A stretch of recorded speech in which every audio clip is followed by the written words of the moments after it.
Pleasure being here with Chad Haselhorst again. Chad, what do you think of my Ken and Barbie top here? It looks nice. It looks like you're going to go play a back nine today. Yeah, it does. See? About a good day for it. Not the front nine because I don't want anybody to see me, so I go to the back nine. Golfing Ken sweater, yeah. See, I like Chad. Chad has got the hipster look, you know. He's very casual. He's down with it. Now, Yeah. at SumnerOne, is it casual dress? They wear ties? What? Well, usually in our department, business casual, you know, nice pants. Oh, yeah. Nice sweater, maybe a collared shirt, tie, Sure. whatever you want to. I like the way you look right now. Well, I mean, thanks. you look computerish, if that means anything to you. What does that mean? I don't know. I just, it's a term that we use in the industry. I see. Computer-ish. So we want to talk a little bit about cleaning up your computer. Now, oftentimes, and I know, I'm an Apple guy. I got a PC here in the studio with my $900 paperweight. Maybe you can help me out here. And at home, I've got the Apple, but nonetheless, all computers should be, clean, and we don't mean dusting them. That's what I was thinking. I looked on the day sheet and it said cleaning your computer. I'm like, okay, we get out a Swiffer, we do one of those air spray deals. Well, the air spray really does help with your keyboard. Really? Yeah. Because Okay. you can get people, well, and if you're like most people, like me, you usually eat in front of your computer while you're working. And then the crumbs will get in there, and then it can start causing problems where the key actually presses down.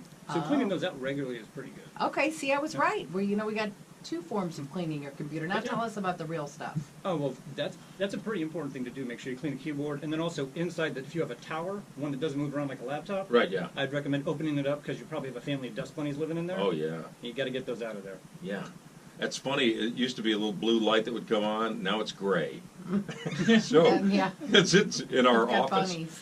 Okay, well, let's talk about, and it is. I suppose Julie, I laugh at that, but there are certain non-alcoholic, non-abrasive Yeah. cleaning tissues and stuff. I heard that the computer keyboard is one of the worst for spreading. No, that's just Stuff. If you don't wash your hands, that's why. What, is that it? Mm-hmm. My golly, that's what that restroom is for. Yeah. All right, we'll have to start doing that. All right, so, but cleaning up the computer inside.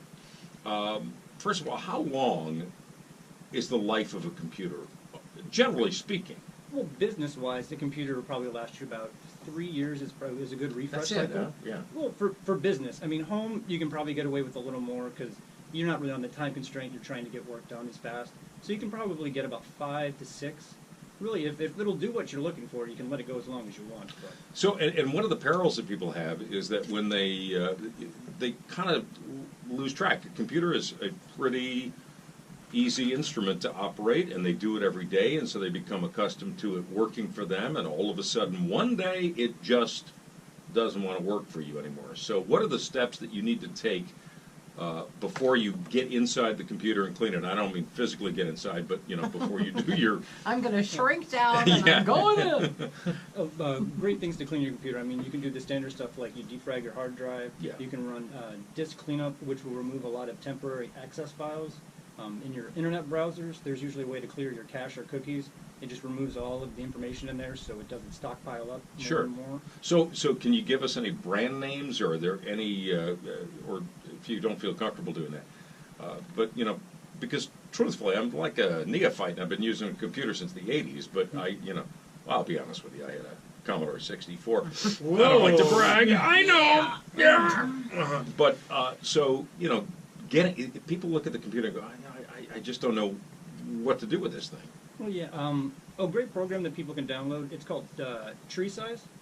That one will actually run through your computer and then show you a list of all the files in your computer and how much room they're taking up. Tree size. Tree Size. It's you can run the free home version of it, and it doesn't cost you any money. It'll show you Spell where. it for me, will you? TREESIZE. Okay. Tree All right. Size. I just want to make Spell sure I heard one it more right. time just to make note. You're sure it's not size tree Right. or bush? Oh, I know. Yeah. It's the kind of comedy that keeps us number 13 in the market, I believe. So that's one, and then how about another? I mean, you can use adware. That'll go through and remove a lot of third-party cookies or not really malicious stuff that's installed, but sometimes people get stuff like tracking things where they track what you're doing, and then you can get all of that stuff erased and any extra registry keys. Because whenever you install something, it puts a little line in like a registry, like a file cabinet. Yes. And then sometimes those just build up and build up and build up. And I mean, it's like holding your taxes from 20 years ago. Yeah. Do you really need to have the paperwork anymore? You don't. No.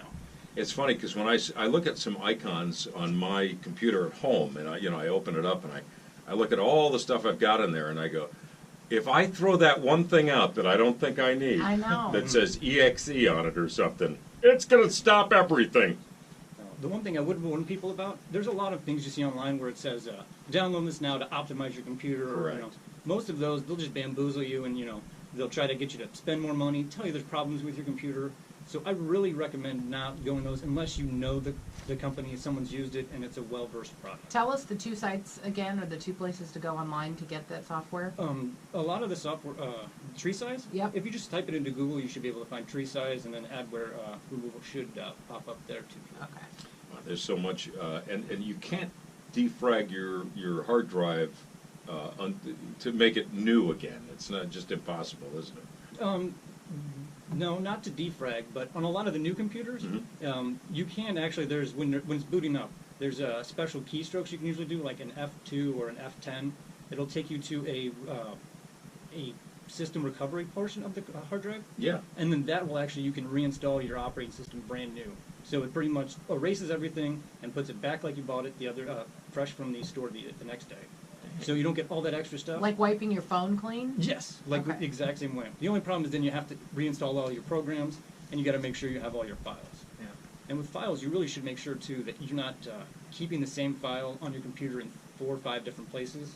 So trying to make sure you condense those down into nice, easy to use folders. Because I know if you're in a hurry like me, sometimes you just start throwing stuff in Sure. directories, then you forget about it, Right. and then it just piles up. Chad Haselhorst, who is an engineer with SumnerOne, is on Tech Talk today.